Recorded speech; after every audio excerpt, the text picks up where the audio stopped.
for some football. I don't know about you. Who else could it be but your man Lou? Yeah. The LouieTeeNetwork is powered by MusicHead University. MusicHeads, classes in session. Turn me up. Enroll on YouTube now. Link is in the description. Who else could it be but me, your man, Louie T? Welcome to Monday Night Football overtime. Arizona Cardinals, Dallas Cowboys. This game went the way that I thought it was going to go if Kyler Murray had played. I'm shocked that the Cardinals were able to dominate this game thoroughly the way that they did, really in all three phases, sans for the blocked punt that gave the Cowboys their first score of the game. This was an end-to-end ass whooping handed out by the Arizona Cardinals. The score really doesn't do this game any justice. This was dominated by the Arizona Cardinals, 27-17, snapping a 5-game losing streak for the Cardinals. A lot of people forget the Arizona Cardinals started the season off 2-0, and were one of like 6 or 7 teams left that were undefeated after the first 2 weeks of football. Then an avalanche of losses, some self-inflicted, many close losses at the end, which were documented on tonight's telecast. The one that really, hurts me is the Tennessee one, because again, that got me knocked out of the survivor pool. But this is a very competitive Cardinals team defensively. They're well coached. They got some players back tonight, including Walter Nolan III, who was magnificent. We'll talk about him a little bit later on. But this was very impressive by the Arizona Cardinals. And if you're Dallas, a lot of questions, not a lot of answers. We knew this defense wasn't very good, but the thing that you were counting on was this offense playing much better than it did tonight. It did not play at a high enough level to even give them a chance tonight. And so we'll get to Dallas in a second, but we're going to start with the Arizona Cardinals. To the victors, go the spoils. They were fantastic tonight. So let's talk about what they were able to do in this football game to get the win, 27-17, running their record to 3-5 on the season. You got to start with Jacoby Brissett. I thought he was fantastic tonight. And you heard, it's interesting. You heard Troy and Joe talk about this during the telecast, and then more importantly, after this game was done and the Cardinals had snapped the losing streak. That Jacoby Brissett has played really well in all 3 of his starts. Started on the road at Indy. I thought they were going to get their doors blown off when Kyler Murray ended up having to miss that game. They went in there and they led for most of that football game, including in the fourth quarter before losing that football game. They then had a similar fate in the following week against Green Bay, where they had that game, let it slip through their fingers at the very end. Touchdown by Josh Jacobs late in that ball game doomed them. But this is a Cardinals team that has looked really proficient on offense since Jacoby Brissett has hit the lineup.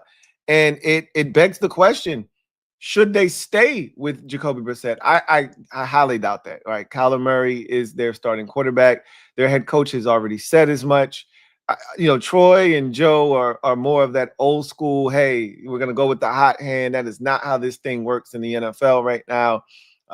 I don't disagree with them, though. Like, when you watch Arizona's offense, like, Kyler Murray is one of those guys where things just don't flow the way that they should offensively. Now, he gives you something that Brissett can't, and that's the ability to extend plays, to go off script, to get those yards with his legs, to make something out of nothing. But when you're talking about operating in timing and rhythm of the play, going through progressions and getting the football to the person that it's supposed to go accurately, there's no question that Jacoby Brissett runs laps around Kyler Murray from that standpoint. And this offense looks sharp. And another thing, there's been a miss, and I've talked about this throughout the short, young NFL career of Marvin Harrison Jr., that there's something off with him and Kyler Murray. There is no synergy, no synchronicity. The fact that in the game tonight, There was 4 targets for him on the opening possession. That is the most targets he has had on a single possession, and it is the most targets he's ever had. Obviously, if it's the most he's ever had on a possession, on an opening possession of a game in his NFL career. The 7 catches he had tonight, the most he's had in his young NFL career. This is a top 5 pick we're talking about. He's never had 7 catches in his NFL career in a single game until tonight, and that was from Jacoby Brissett. And he could have had more. There were more opportunities had Brissett just been a slight tinge more accurate, like the one at the very end that could have sealed the deal and gotten that first down and allowed them to take knees in the victory formation before Dallas getting it back that final time. But to hear that was his first time with 6 catches, that was a career high. Then 7 he ultimately had. It tells you that something's off with Kyler Murray, and he's not looking for Marvin Harrison Jr. And he said as much, like, I'm not going to force him to football, but this is your number 1 wide receiver. This is the guy you spent the top 5 pick on. You need to get him the football. So you just see this offense just flow so much more smoothly with Brissett understanding he's a veteran. He's been in so many different offenses.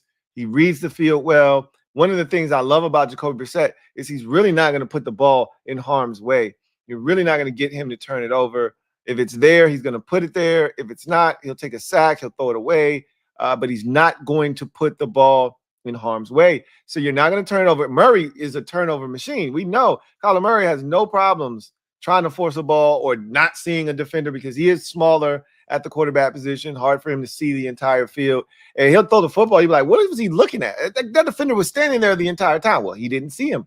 And so there's so many different elements that Brissett brings to the table. And tonight he was clicking on all cylinders. And I thought they set the tone, did Arizona's offense tonight. Yeah, the defense was spectacular. We're going to get to them in a second because you're going up against this high-octane Cowboys offense. And yes, the Cowboys defense is one of the worst, the second worst to be exact defense in football. And so they should be able to move the football. They should be able to score points. They should be able to be successful. But with Jacoby Brissett in the lineup, with all of the injuries to the running back position, there are questions, and not a great offensive line in front of Jacoby Brissett. There were questions about whether this offense would be able to do the things that it did. And I thought them coming out on their initial possession after getting a stop defensively, and that's a big stop early to set the tone. Cowboys were aggressive, going for it on 4th down. They get the stop, and they're deep in their own territory. I think they took over at their own 3-yard line or so, 3 or 4-yard line. And for them to drive essentially the length of the field and come away with points, it was a field goal, but to eat up as much clock as they did, I think that drive spanned about 8 minutes. It had to be every bit of 14, 15, maybe even 16 plays.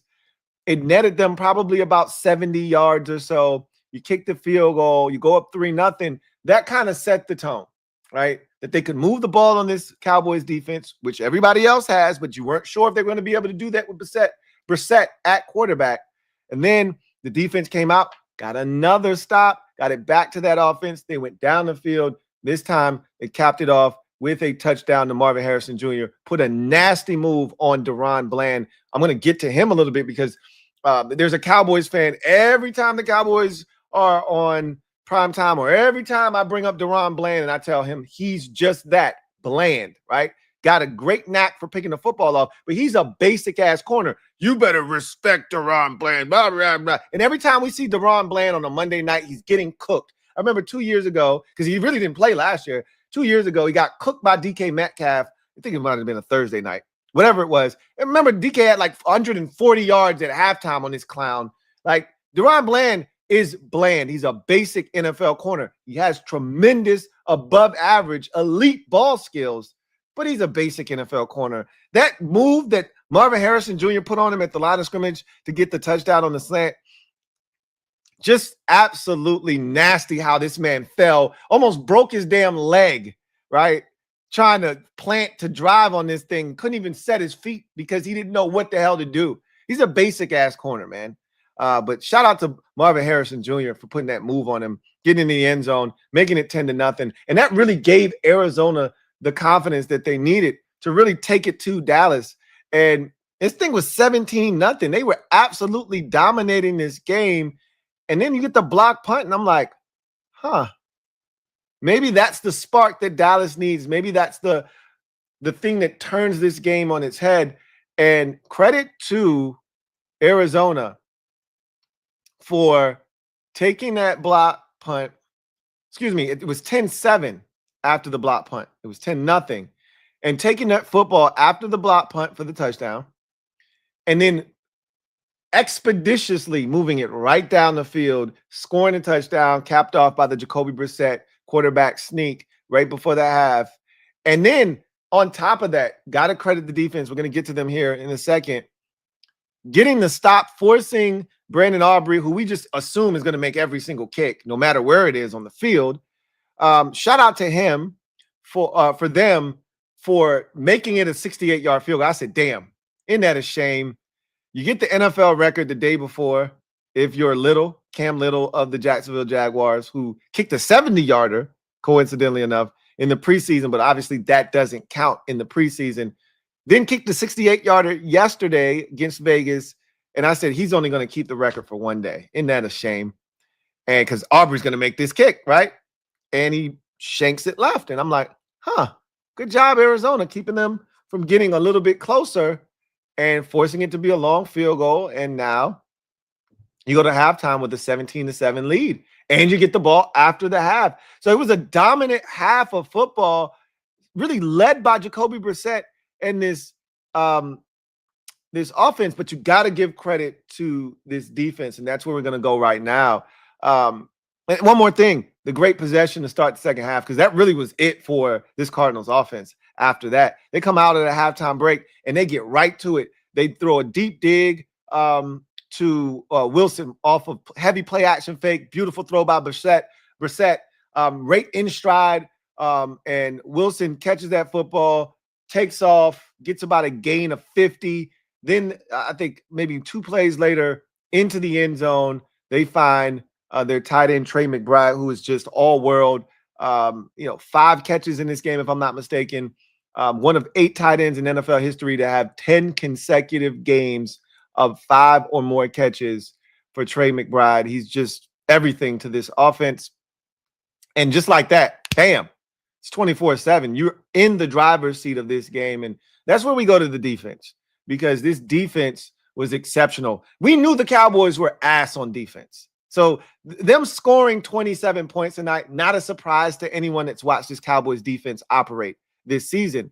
It was the defense of the Cardinals. And I told you during the skill game, this is a well-coached Cardinals defense. Now, I did not realize that they were getting back the rookie corner from Michigan, Johnson, and I did not realize they were getting Walter Nolan, the third back, or getting him to make his NFL debut, the 16th overall pick out of Ole Miss, who I thought was one of the best defensive linemen in the past year's draft. I did not know those two were coming back tonight. So they got some help, and you saw the impact of Walter Nolan, the third, in this football game. But credit this Cardinals defense. They were spectacular tonight. They forced 3 turnovers. They forced a fumble, and they could have forced more, right? That football was on the ground that I want to say Budda Baker forced the fumble of George Pickens, and it should have been recovered by the Cardinals. Somehow they allowed Javonte Williams to fall on that football. It could have been a 4th turnover in this game. It should have been a 5th turnover because Mack Wilson dropped an interception where Dak's arm was hit by Josh Sweat, who had a magnificent game tonight. I mean, I think Sweat had 2 sacks, if I'm not mistaken. Walter Nolan, the third, had a sack. Calais Campbell, I think, had 2 sacks. I mean, they destroyed that Cowboys offensive line. They forced turnovers and turnover opportunities. You had the fumble forced by Mack Wilson of Jake Ferguson. That was recovered by Budda Baker, his first turnover created since 2022. You had the interception at the end of the game. That really doesn't count. Dak was throwing that thing up, just trying to make something happen on the 4th down. But shout out to Denzel Burke, who I'm not a big fan of. Thought he played well, had the 4th down stop on the pass breakup. That football was in the air forever. Doom, doom, doom, doom, doom. Doom, doom, doom, doom, doom. Doom, doom, doom, doom.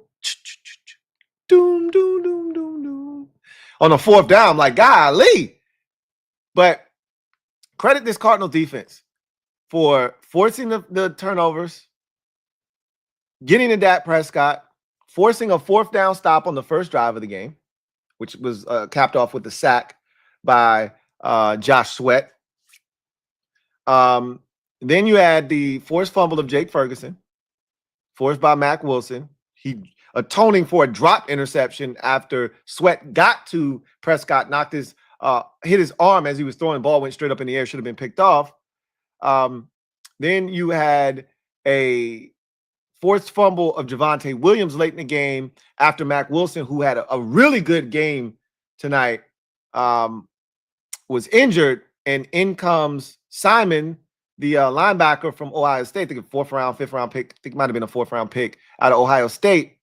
Comes in, lawnmower, rips it out. And that was a big play because it would have cut the deficit to just 3, because Aubrey was going to come in, kick the field goal, and now the pressure would have really been on. And you know what I like to say about these types of situations when you got a team like Arizona who struggled to be able to close out games, you want to put that game pressure on them. See what happens when all of a sudden, like you being up 2 scores, they still have a little bit of breathing room, a little bit of space. They're not feeling that pressure. They're not tight. You get that field goal, it's a one possession game, and all Dallas has to do is get one stop, and it changes everything. They had all 3 timeouts. That it would have been interesting to see what they would have done. Would they have gotten that first down that they would have needed to put Dallas on their heels? Would they have been able to move the football? Would they have gone 3 and out? How aggressive would Drew Penzing have been in that situation? Who knows? We'll never find out because the defense created the turnover on a 3rd and long to get the ball back to the offense, keep that 10-point lead, 2-score deficit intact, and the offense was able to get a couple first downs, pretty much run out the clock, kicked it back to Dallas. But at that point, it was just a little bit over 2 minutes. They needed to go the length of the field, and they still needed 2 scores. And the defense closed the door with 2 sacks of Dak Prescott. Calais Campbell came to life essentially at that point. And then Dak threw the interception. Denzel Burke with the pick on the desperation heave on 4th and forever as the Cardinals dominate this game 6 ways to Sunday. And again, the only thing that they didn't do well was protect the punter on the block punt for the touchdown. Other than that, they dominated this game. Forced turnovers. They essentially held the 2nd highest scoring offense in the league to 10 points. 7 of that is not charged to this defense's account. That's a special teams touchdown. They pretty much put Dallas's offense to sleep. And I've been telling my dad this, your offensive line isn't good. And I said, it sucks that Washington stinks because we were dominating your offensive line, but our secondary was just awful. And so we couldn't hold up on the back end. Arizona did hold up on the back end, and they were able to apply pressure to this Dallas Cowboys offensive line, and it forced Dak Prescott into some tough spots, made him run a lot more than he wanted to. He got a little banged up tonight too on a pressure by, I want to say it was Calais Campbell, where he fell on his ankle and his knee. Looked like he was limping towards the end of the game as well. So that's something to keep an eye on. But ultimately, this was a dominating performance by the Arizona Cardinals. Way to snap that losing streak, ended at 5, get back in the left-hand column. And the thing that prompted me to pick Arizona to win this game before I knew Kyler Murray was going to be out is that they dominate the Cowboys for whatever reason. Dallas just doesn't know how to beat Arizona, whether the game is in Dallas, Arizona, the moon, Jupiter. They can't beat the Arizona Cardinals to save their lives. And it happened again. And usually these games aren't close. These are usually one-sided beatdowns. And this was another ass whooping tonight, even though the score doesn't necessarily indicate it. This was an ass whooping by the Arizona Cardinals. They dominated this game start to finish. And as you go to the Cowboys side of things, really disappointing performance by the offense, because look, if you go into this game and you say the defense is going to hold Arizona to 27 points, you're probably thinking, oh, hell yeah, we're going to win, right? This is a team averaging basically 31 points per game offensively. So you're thinking, hey, just hold them under 30 and we got it, right? And the problem was they don't got it tonight on offense. They simply, and here's the thing too, I really feel, I've been saying this to myself. I'm going to talk to my dad about this, see how he feels about it. But I've felt like Brian Schottenheimer has been way too aggressive this season. Anytime it's like 4th and less than 5, like 4th and 4 or less, he goes for it. Doesn't really matter where they are. Feels like he's just super aggressive for no reason. Like the first possession of the game, I get that. You're inside the 5. You felt like you could have had a chance to get in the end zone. And then you say to yourself, this is the thing. When you got a stinking ass defense, it doesn't matter where you are on the field. The Cardinals started that drive at their own 3-yard line, I believe, and proceeded to move it down the field and get into field goal range, right? Like, you can't assume the defense is going to get a stop. But in your mind, you're telling yourself, either we score or they got to go the length of the field, and you're okay with that. So that one I didn't even have a problem with. The one that really sticks out like a sore thumb, and I've seen him make these types of decisions throughout the course of this year, and I just don't agree with it. I feel like he's being aggressive for the sake of being aggressive, even though the Cowboys offensively have been dynamic, and a lot of times they convert these 4th downs. But tonight, it's felt like this at other times, even though it's worked in their favor. I feel like he's being aggressive for the sake of just being aggressive instead of it making sense. And he's not going by analytics or any of that bullshit. I just want to go for it, right? I believe in my offense. And there's a time and a place for that. And when you're down 2 scores and you're in the 4th quarter and the possessions are starting to tighten up, you're not going to get a bunch of possessions in this football game. You got to take the points there. Arizona, and again, and this is the thing, as a coach, you got to be thinking the game. And you got to be thinking the game inside of the game. And I just brought this up. I just referenced this. And I don't think he thought about this at all. If you kick the field goal and you cut this thing, and this happened when it was probably like every bit of 9-10 minutes left in the game. So there were enough possessions to where if you want to be aggressive, you can go for it. You're probably going to get it back at least twice. If you can get the stop defensively, again, you're assuming that your defense is going to get you the ball back without giving up more points. But if you're the head coach of the Dallas Cowboys, Brian Schottenheimer, you got to be thinking about what Arizona's thinking. And this is a team, you've already scored a touchdown in the 4th quarter to trim that 17-point lead down to 10. Now you got the ball back. Their last possession was their worst possession offensively. Jacoby Brissett was sacked not once, but twice. They were able to overcome the first sack with a big completion to Trey McBride, but then you sacked him again, this time on 2nd down, right? And so now it was 3rd and forever. And then they try to throw a screen, and Kenny Clark blows that up. It was their worst possession offensively of the night. So now they're starting to think, oh, shit, here we go again. And now you got a chance to score on your 2nd consecutive possession and trim the lead to 1 score. And you decide to go for it on 4th down. You don't get it. And they keep that cushion. And they keep, more importantly, from a psyche standpoint, they're able to keep that game pressure off of them. I don't want any parts. When I'm struggling mentally to close out games, I don't want any parts of looking over my shoulder. You know what that field goal would have done? And trimming that lead to 1 score? Now I'm looking over my shoulder like, oh, shit, here they come. Here we go again. Now you start thinking about shit like, if they score, are they going to go for 2 in the win?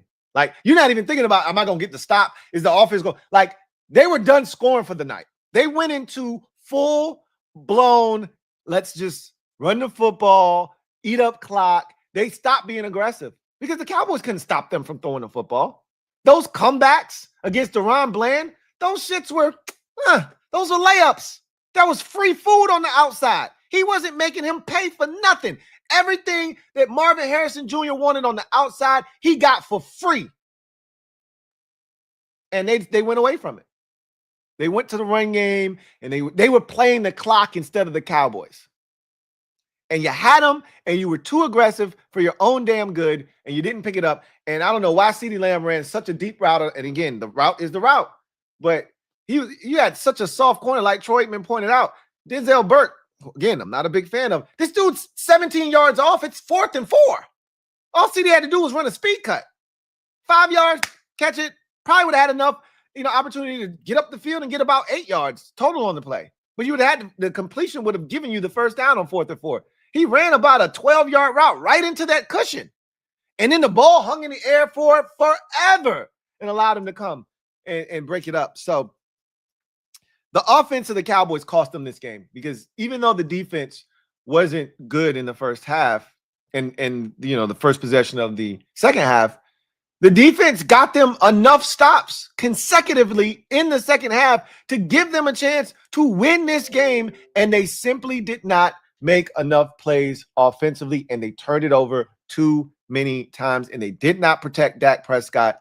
And I think they could have been a little bit more aggressive running the football, because I felt like Javonte Williams was getting, a lot of good runs in this game on the ground. I felt like he was popping run after run after run in this football game, and they felt like, 12 yards here, 15 yards here. Pop the one that set up the touchdown to Flournoy, that probably had to be a 20-something yard run. Like, I felt like he was having success on the ground, but they kind of got away from the run. They started out the game like, okay, Arizona's going to stay back in this too high shell. Guess what we're going to do? We're going to run the football. And they had tremendous success. Felt like they got away from that.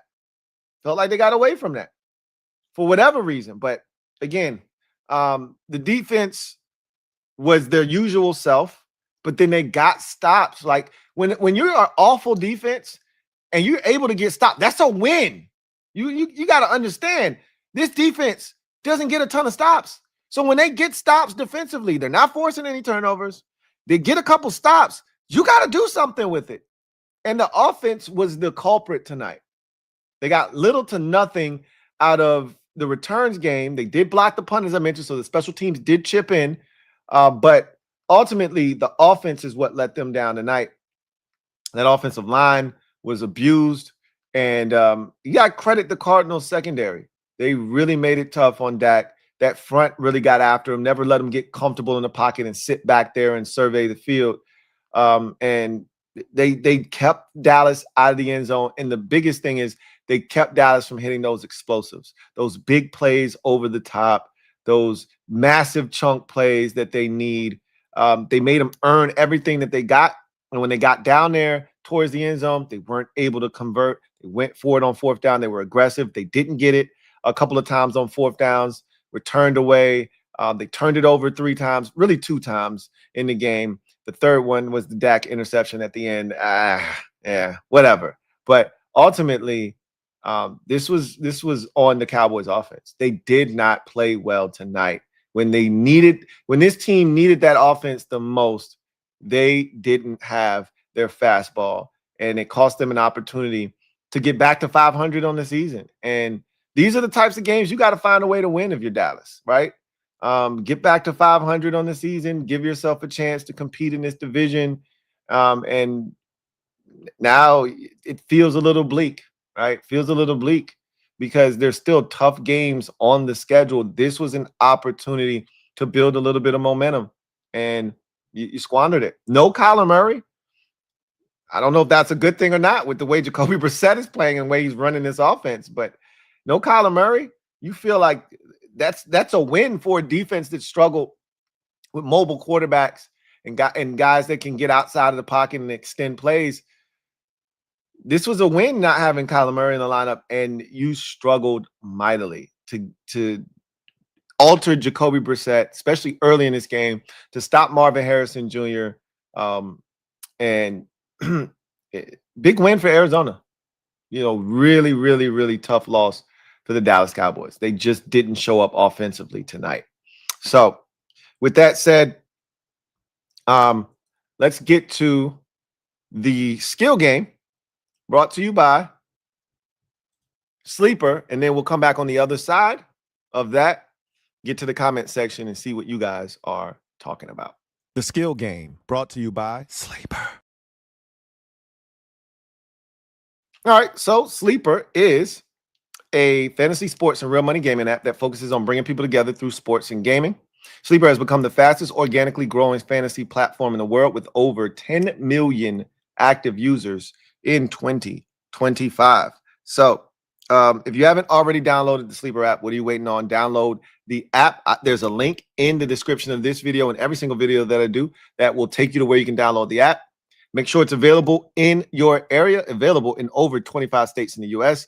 Once you verify that you are who you say you are, they're going to give you $20 free. You don't have to do anything, no strings attached. $20 free to your account to use. And as you're going to see here, doesn't take a lot of money to win money on this app. But if you really want to maximize the opportunity, use my promo code LTN to get you 100% match on your first deposit up to $100. That's right, a dollar for dollar match. Take full advantage of it. Don't put 25 in and then they give you 25. When you can put in 100, they give you an additional 100, and now you got $220 when you couple that with the $20 that they just give you for downloading the app and verifying who you are and becoming a member of the Sleeper Club. You have $220. That would last you basically the rest of the season if you gamble responsibly and make sure that you bet responsibly. All right. I also want to make sure that I am very clear about that. Don't bet more than you can afford to spend, and don't bet too often. As we all know, gambling can be an addiction. So make sure that you're doing this responsibly. With that said, this app is a ton of fun, right? So let's get to my picks. So they weren't good tonight. And so as you can see, I got an NBA one going on right now. And it's actually going with it really well. I got 3 of them I've already hit. I got 3 more that need to hit for me to have a shot at winning this $384. I'll be checking in on that a little bit later on. But let's get to the one that didn't hit. And had another one from the NBA that didn't hit tonight. Luka and Reeves didn't play. That messed up everything. But didn't matter. Joker always screws me, man. I swear. Like, I got to stop putting him on tickets. I'm about to ban him because now Zach LaVine, I'm surprised at him. I feel like a substitute teacher who told the teacher, look, man, this kid in the front was acting a fool. You're like, no, not Zach. Zach's one of my best students. Yes, Zachary was acting up. Zach always knocks it out of the park for me. So he just had a rough night tonight. And it happens. Look, 4 of 11 shooting, 1 of 5 from 3. He just had a rough night. Zach's usually very reliable for me, so not upset. But this was the bet from the Cowboys game tonight on Monday Night Football. So as you can see, nothing came to fruition. So Jaden Blue did not play. Michael Carter and Zay Jones basically didn't play. Now, I didn't see Michael Carter on the field at all. They went with the other 2 backs, Bam something and I don't know why I didn't think about DeMarcado. I was tripping on DeMarcado, but I still thought Michael Carter would get in there for a few snaps and catch the football at least once. Zay Jones, I saw him in the 4th quarter. All of a sudden, randomly, he hadn't played all night, and then randomly in the 4th quarter, he's going in motion, and I'm like, where did you come from, dude? I haven't seen you all night.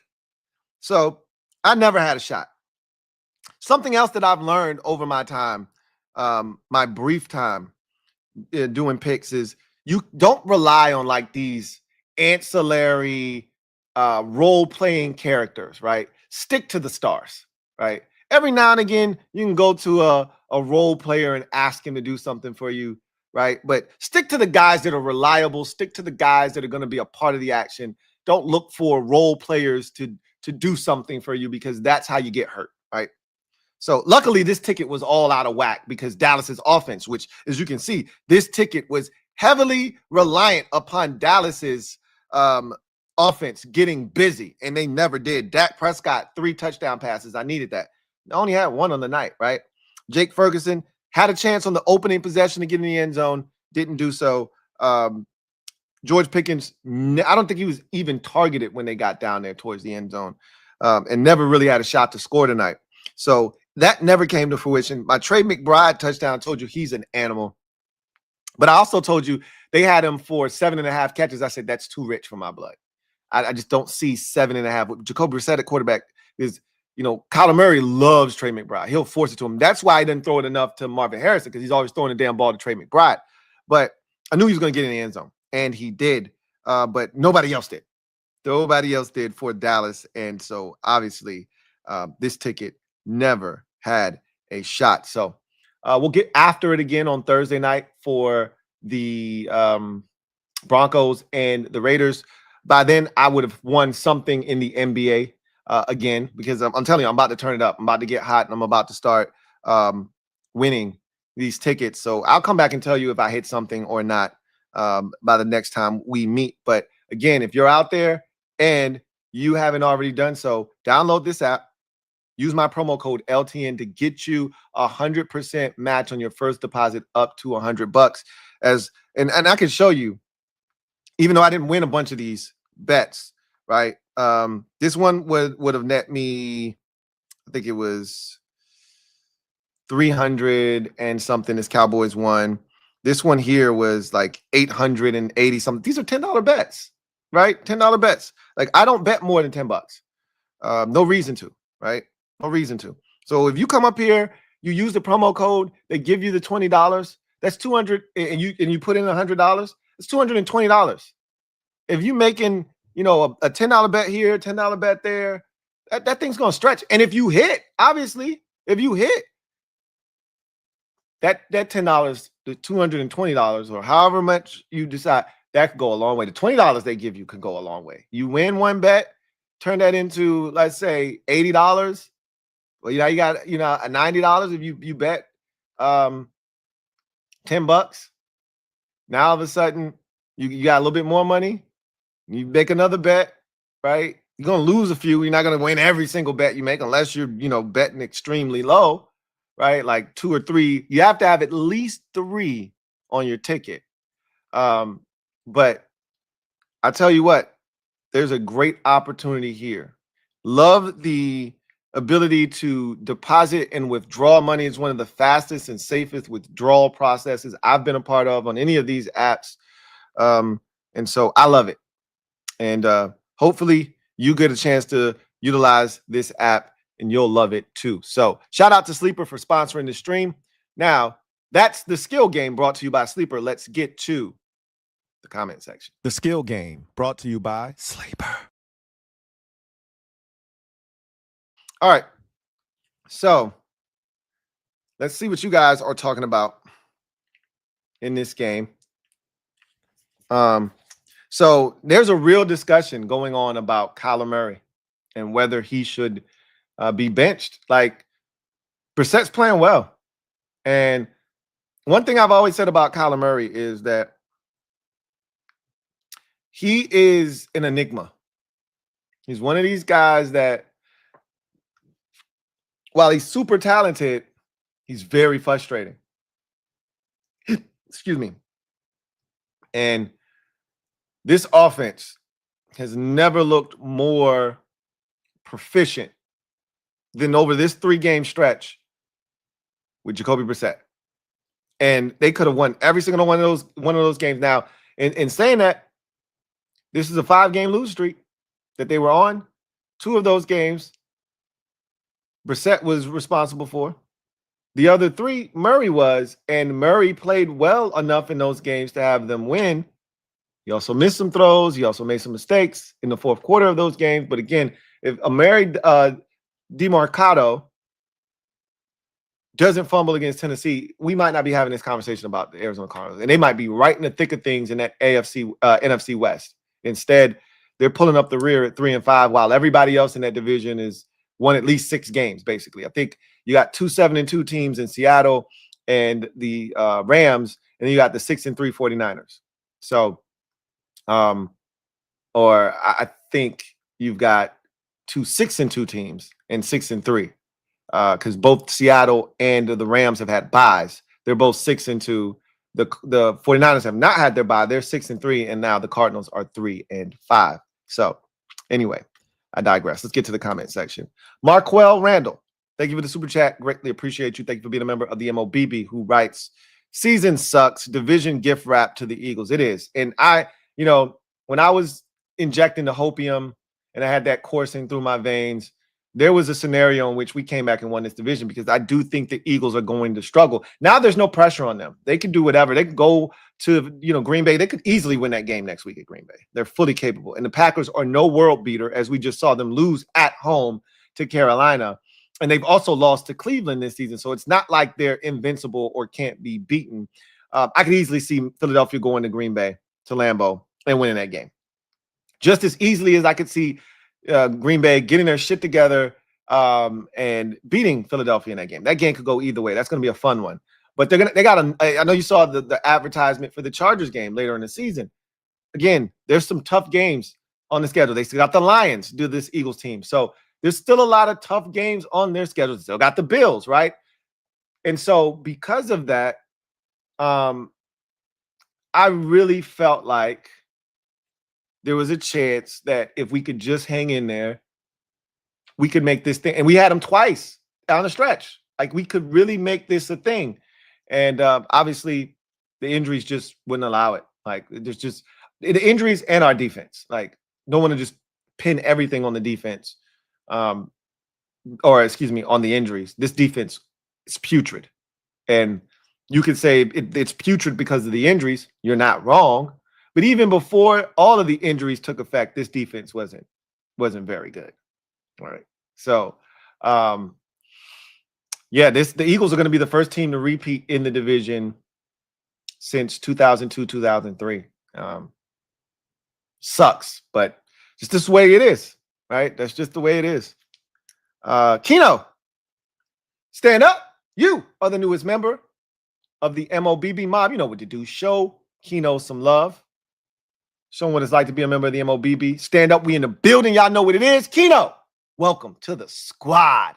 Glad to have you on board. John Cedillo, one of my favorite Cowboys fans. What is going on, Johnny C?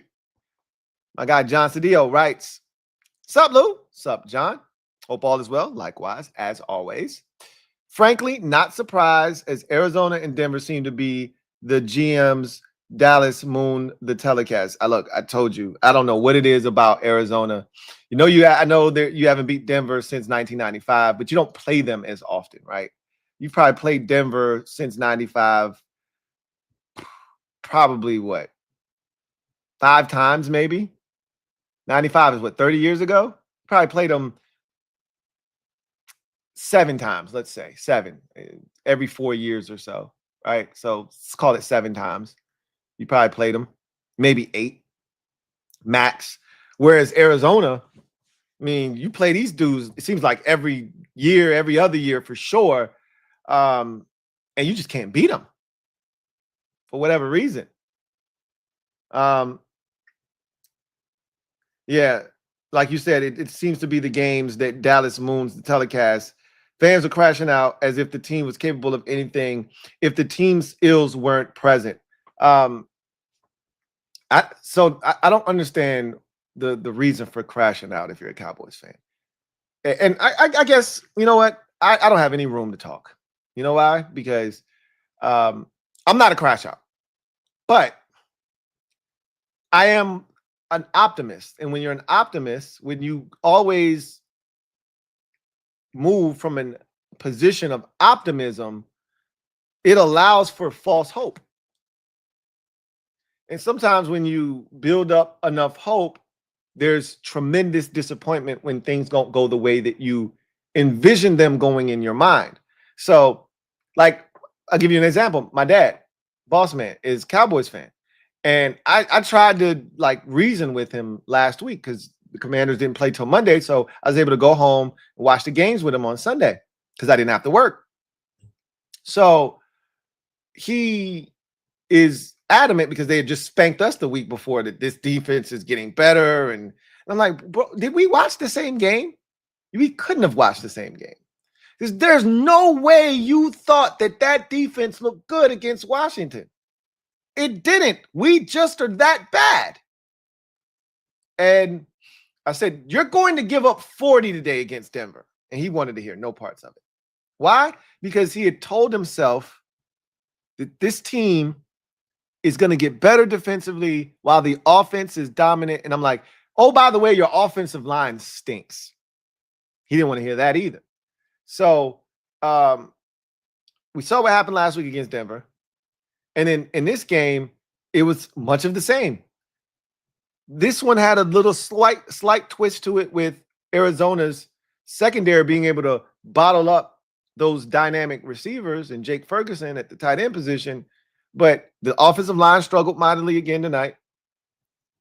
You were super aggressive on 4th down, I think unnecessarily, by the way. You went away from the run game last week you weren't having success. This week you were. I thought you should have. What did Javonte end up with? Just for the sake of taking a look at it, what did Javonte end up with? I felt like he ran it very effectively. Maybe I'm tripping. 15 carries, 83 yards. The man had averaged 5.5 yards per tote. He should have gotten it more, personally. You were never out of this game to the point where the run game was not a factor, right? Because if you were looking for that big play, the way you get it is to run them out of that too high shell. And you had success with it early and you just got away from it. But ultimately, you crash out when you build up expectations to a level that aren't reasonable. Then you get upset when things don't go the way that you envisioned them going. They thought they were going to beat Arizona. And to your point, you haven't beaten Arizona, feels like, in forever, right? And so this is on brand with what the Cowboys have been against the Arizona Cardinals. But you saw Jacoby Brissett, and I'm not going to lie, I'm guilty as charged. I saw Jacoby Brissett, and I said, he's a mark for the Dallas Cowboys. They're going to win this game because Jacoby Brissett is out there. And they had a whole nother agenda, did the Cardinals. And they was like, oh, no, we own the Cowboys. It doesn't matter who's at quarterback. We're going to beat them. And that's what they did tonight. And you got to credit that defense. Got to credit that defense. Crashing out. The reason why I think it's preposterous that Cowboys fans are crashing out, if you're going to crash out, last week was the crash out week. You go to Denver, you get your brains bashed in, you're not competitive. That's the crash out week. But if there was some, if there was some hope left after that ass whooping, maybe you crash out because you thought you were going to get back to 500 and then maybe Jerry makes a move at the trade deadline, etc. Now that's dead. You're 3-5-1. There's no reason to make a move because, Jerry has said, one guy isn't going to fix this defense. You guys are not good defensively. If I'm a fan, and I know you guys are, used to this shit, but if I'm a fan, I'm more likely to crash out over Jerry making this comment. I'm going to go dig this thing up. This was insane on the part of Jerry Jones making this comment about, like, this is the type of shit that I know if I'm a Cowboys fan, I'd lose my shit here. So he was talking to Stephen A. Smith on XM Sirius Radio, and this is the quote, a direct quote from Jerry Jones. When it gets slow, I stir shit up. Fact. I just want to be relevant. I just want you to be looking at us. Close quote. So it's not about winning football games for Jerry. It's about being relevant. It's about always being in the center of attention, right? That's why ESPN always is talking about the Dallas Cowboys, right? They're always talking about Dallas every single damn day. That's what Jerry wants. And so Jerry talks after every game. Why? Because he wants the center of attention on him and his football team. So if I give you a quote, oh, we're going to make 2 trades. We're in the process of potentially making 2 trades. Shut up, Jerry. You ain't making no damn trades. But if I say that shit, people are going to start looking. Fans are going to get excited. All this attention. They ain't making no damn trades. All right? They ain't making no damn trades. Now, Jerry in the past has said, oh, we're going to make a trade. And then they traded for the quarterback from New England, right? Joe Milton, right? He said they were going to make trades and they've made them in the past. But that's the thing about Jerry. You just don't know when he's bullshitting because it's Jerry. But he's more concerned about this team staying in the spotlight than he is winning football games. And that's why Dallas will never win anything of note as long as the Joneses are in control. Long live Jerry, as we've said a million times. Long live Jer. Right? We got to protect him at all costs. He is a national treasure with his racist ass. John Cedillo, thank you for the super chat. Greatly appreciate you. Double up. Thank you for doubling up. John writes, there shouldn't be any trade as this team's issues are structural and can't be resolved in season. Facts. Any action is an attempt to stave off the inevitable rebuild, such as resigning DP, right? Needs to burn down. You said it, not me, and you're spot on. Like, Jerry doesn't want to ever rebuild. He did that in the late 90s, early 2000s with the retirement of the triplets with Michael Irvin and Troy Aikman, and then Emmett eventually being shipped off to Arizona. He had to rebuild, and it was ugly. And it was Quincy Carter, it was Drew Henson, it was Vinny Testaverde, it was Drew Bledsoe. Like, before you got to Romo, it was so many quarterbacks, and it was nasty. And it was Dave Campo, and he never wants to go through that again. And he's old as dirt now, too. Like, he doesn't know how many years he has left. And in his mind, I can't go through that again. So, yeah, I mean, you trade away Micah Parsons, you lie to the fan base and tell them, we need to stop the run. We need to stop the run. And now you can't get to the quarterback, and you're still not great at stopping the run. You know, at the end of the day, you told the fan base, I got all these picks, and I'm not afraid to use them. As a matter of fact, I'm going to use them. Has he really used them? So ultimately, we'll see if they do anything before the deadline tomorrow. Doesn't feel like they're going to do anything of note, but you never know. We'll see. But to your point, it's not going to fix all of the ills which were on display tonight for this Dallas Cowboys team. There's just so many things that are fundamentally wrong that have to be addressed. And like you said, it can't be addressed until the offseason. That's how I feel about my team. Like, we have so many things wrong. You can't fix them in season. You got to wait till the offseason to be able to start addressing these things one at a time. So, yeah. Don Return. Been a member for 12 months. Happy 1-year anniversary. They need to cancel Hard Knocks at this point.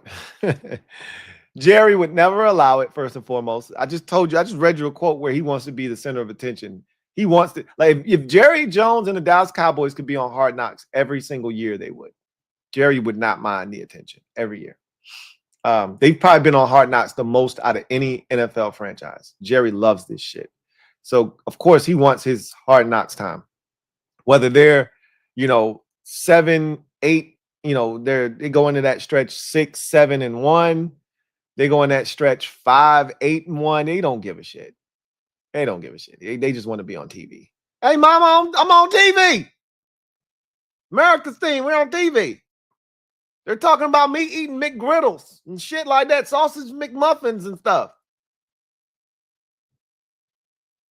But yes, they should cancel Hard Knocks. The Eagles are the only good team in this division. Just cancel the shit right now.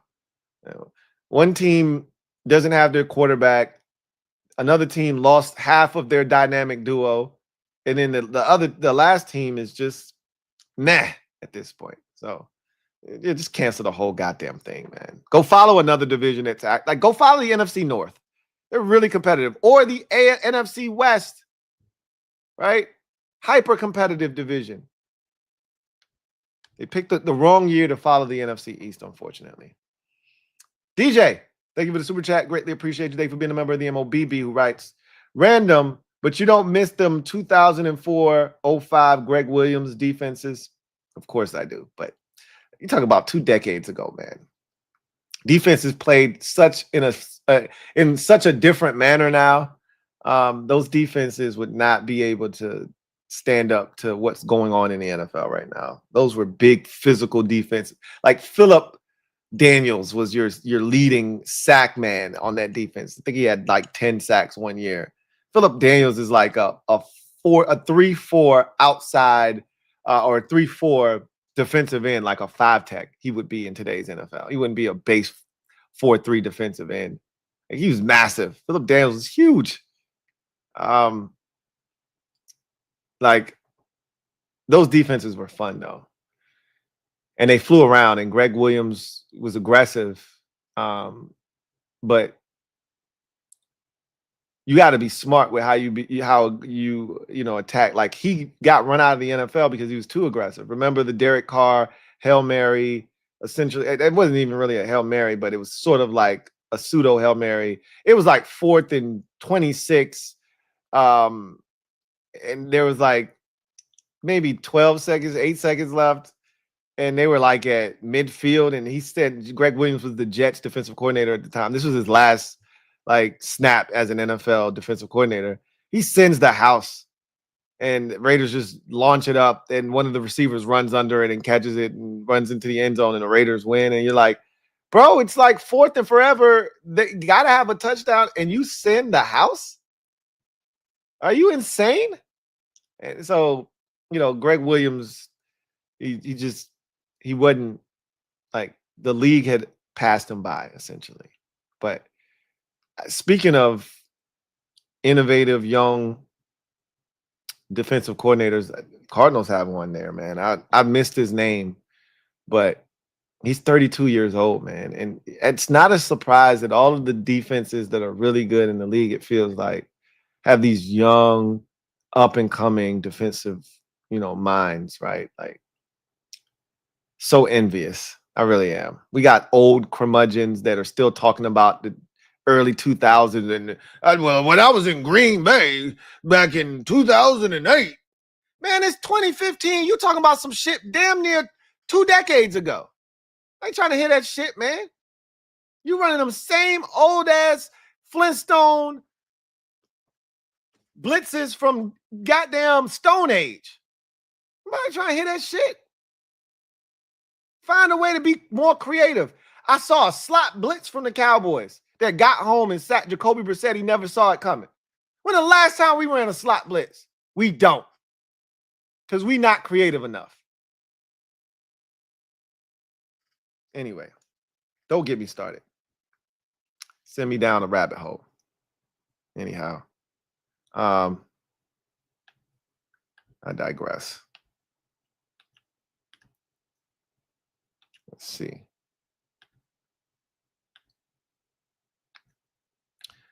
All right.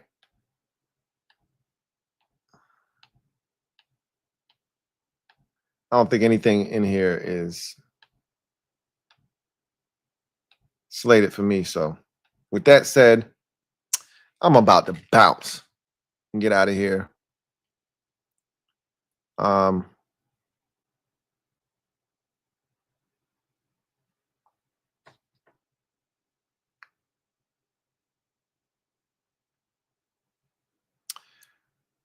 right.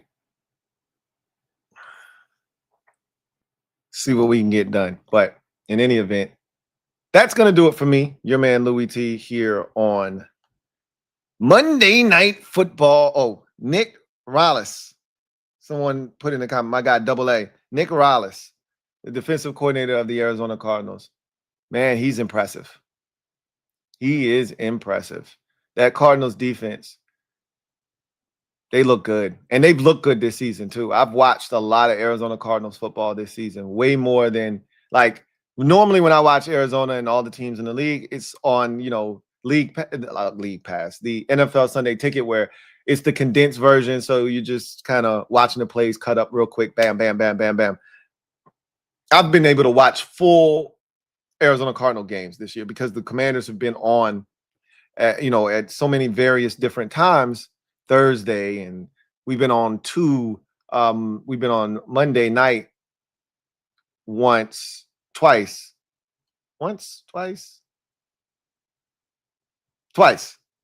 Chicago, and then Kansas City. So you've been a Thursday, 2 Mondays, a Sunday, and so I've been able, and we were in LA for a 4:25 kick. So I've been able to watch a lot of Arizona Cardinals football, and the defense is impressive. Defense has been impressive this year. So shout out to Nick Rallis, man. He's been really good. And when you look around the league and you see these defensive coordinators and how well they're, scheming things up, a lot of them are young, man. So young. Anyway, I digress. That's going to do it for me, your man Louie T, here on this installment of Monday Night Football Overtime.